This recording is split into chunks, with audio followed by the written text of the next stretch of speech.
Hey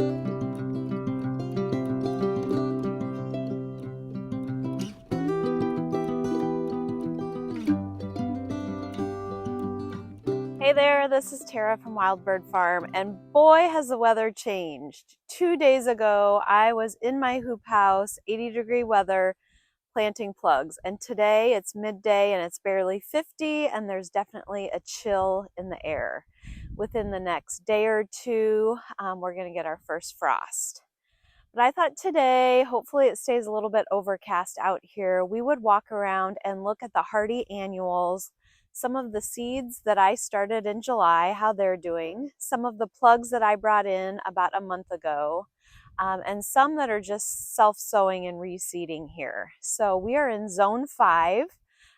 So the plugs that we'll talk about today, hardy to zone 5, you'll want to look up your hardiness zone and then just compare it on your seed packet to the hardy annual to see if it's hardy in your zone. And hardy annuals or cool flowers just means that it is going to overwinter planted in the ground for you in your zone. All right, we are here at a very short bed of Tetra white feverfew. I started these from seed in July and planted these out probably 2 full months ago now. The plants are looking really good. I had this full row planted of Feverfew of the Tetra White last spring, and it just didn't do well. I'm not sure if it was leaf hoppers or what got to this bed. But you'll notice behind me there are some plants. All of the plants from the row until this blue hoop here are second-year plants. I did get some blooms off of those in about June this year. So I came in and I planted this many more starts. They're looking really good. We'll get a close-up view of those. And then I left another maybe 4 or 5 foot section that I'm going to start seeds in the spring and plant out, hoping to have a few different groupings of blooms. So several successions here, hopefully in the Tetra White. So let's get a close look at this, and then we're going to head over and look at the Vegmo single plugs that I brought in. All right, just a quick peek. Let's go down to the established plants. Now those two are lilies. They're just some that have perennialized in this bed, and I've just kind of left them. But you can see that I'm even getting a second succession here in October. These are much shorter than the first blooms, but definitely usable in some arrangements. Now I think all I will do for this row, I don't think I'll cut it back. I will come through, I'm going to mulch heavily with some crunched up leaves when our leaves start falling. Just to give a little bit of protection, and then those will create some nice organic matter in the soil as well. This grouping is what I planted out from started seeds. And then we have this space, which again had some die off this summer, where I will put in new seeds. Whoops! Where I will put in new plugs in the spring. So let's head over now to this patch here. Let me pick up my tripod. So this is a grouping of plugs I brought in.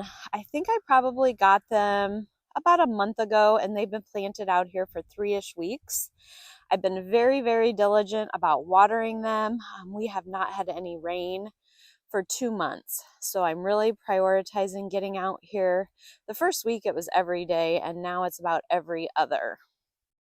Now you'll notice in here I had Nigella and bachelor's buttons in previous years, and you can see some Nigella right here and right beside it. I think that's a bachelor's button. I decided I didn't need this row full of those 2 plants. So we brought in, I believe this was 128 plugs of the Vegmo single, which I'm really excited to have for bouquets next spring or early summer. And then I did direct sow some Nigella. I got better tags. I'm hoping these work well throughout the season. I'll link them down below, but haven't had them a full season yet to be able to tell you how I like them. And then down here is the bachelor's buttons. And as you can see, these are already popping up. I just threw some seed down, and they're popping up really well. I think some of these are self-sowed though, because I had bachelor's buttons here in this full row last year. So I fully expect to have bachelor's buttons throughout, but they're easy enough to pull in the spring if they really get going. Like here, I think is a huge patch of them, which is of course in the Nigella area. So we'll just kind of have to manage that by pulling out any of the starts that are unwanted. I have two more rows up here in my perennial rows that I want to show you. And one is this one right here where I have direct sowed some seeds just about 2 weeks ago. I don't see any of the seeds that I sowed coming up, but there are some things self-sowing from what was planted here earlier this year. So we have Dara in the front section. Then we have a good section of Bupleurum. Then we have Orlea, which I will also put Orlea in the high tunnel, as well as Nigella. I'm going to direct sow that in there yet. And then at the very end where you see some green, that is white pearl yarrow that I planted from plugs. So those are up. But we'll get down low and see what this looks like. But again, I've been coming out every day, for sure every other day, and watering. It looks pretty dry right now. That's because it was super windy yesterday and I did not come out to water. So I'm going to look at the temperatures. I don't think we have any rain in the forecast, so I probably need to come out and water this yet today. So just a quick look here. No Dara popping up yet, but you do see some seedlings down here, and that is pincushion flower that self-sowed from this season. Hi, Tiger. Here is the Bupleurum. Now I don't see any popping up here from what I self-sowed a couple weeks ago, but when we look at this row behind me, some that sowed itself is already up and looking great. So I just wanted to show you that.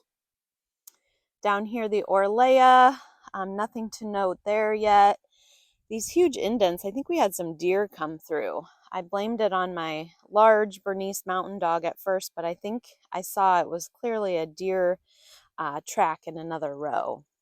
And then the pearl yarrow, I came in when I planted these plugs, I planted them just amongst some cover crops. So it looks a little messy right now, but the cover crop's going to die off, and then we'll hopefully have nice strong stems of the pearl yarrow next season.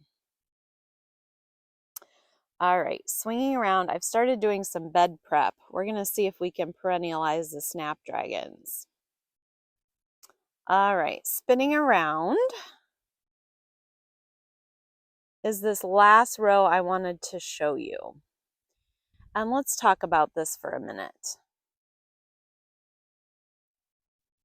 So this is a 25-foot row, and I got plugs of two different types of Rudbeckia. I got Irish Eyes and I got Sahara.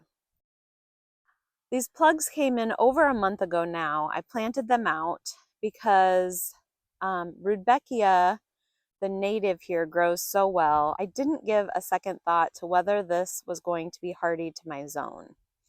Well, looking into these two varieties, they're better grown as an annual or in zone 7 and above. So my plan is I'm going to have to mulch this very heavily and sort of cross my fingers on this. The good thing is I got these plugs in early enough that they are really, really putting on some good growth. But the thing that I really want to show you, that amongst these Rudbeckia plugs, I have tons of larkspur and Bupleurum popping up. Now these are just self-sowed because I grew those two plants in this row this year. So it's a little bit of an insurance policy for me. If the Rudbeckia doesn't survive because of my poor planning and quick trigger finger ordering, I will have a huge bed of larkspur with some Bupleurum interspersed. So hopefully all is not lost here. It was an expensive mistake to buy those plugs if they don't overwinter. But you'll see that the Rudbeckia is really, really healthy. It really put down some good roots. And again, I have been watering this consistently. Every day for probably the first 7 to 10 days, and then every other-ish day since. So it's gotten a really good start. Now, if we get in here closely, we're going to see a lot of little self-sown larkspur. tons of it. All this little larkspur all throughout. And then if we look a little bit closer, especially on this side, this is bupleurum. And it also self-sowed itself. I'm noticing a lot along the edges. So if the Rudbeckia somehow survives our very cold Zone 5 winter, I'm definitely going to have some thinning to do, and I might need to make some tough decisions and pull a lot of the larkspur. I'll be sure to report back on what happens here in the spring. That does it for this quick video. I hope this gives you some inspiration about hardy annuals or cool flowers, so you can look up your zone and see what is hardy where you're at and what seeds you might be able to sprinkle out in your soil this fall in order to get late spring or summer blooms next year. Until next time, enjoy your garden before the snow flies.